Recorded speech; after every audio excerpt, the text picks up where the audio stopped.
بسم الله الرحمن الرحيم. عبد الدايم والسيد محمد بن نونو، عضو في حزب الاتحاد من أجل الجمهورية، ناشط في اللجنة الوطنية للشباب حزب الاتحاد من أجل الجمهورية الحاكم في موريتانيا، الجمهورية الإسلامية لموريتانيا.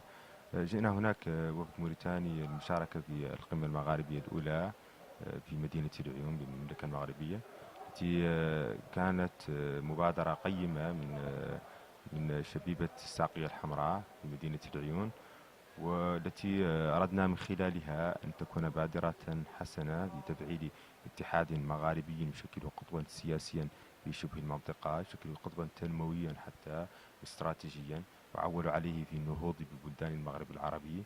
كانت هناك مجموعة من الورشات تتمحور حول مواضيع مهمة لا تصل بالموضوع، تتعلق بالمشاركة السياسية للشباب وتفعيل اتحاد المغرب العربي آلياته برؤية شبابية بحتة، وكذلك الدور الريادي للشباب في اللجوء لصنع القرار والمساهمة في الرقي ببلدان المغرب العربي.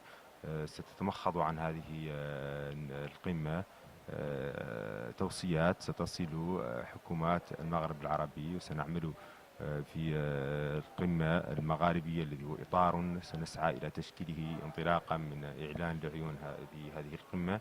إطار مغاربي سيشكل لبنة لقمة شبابية مغربية تسهر على أن تحقق حلم الاتحاد المغاربي، الحلم الكبير الذي ينهض بشعوب المنطقة.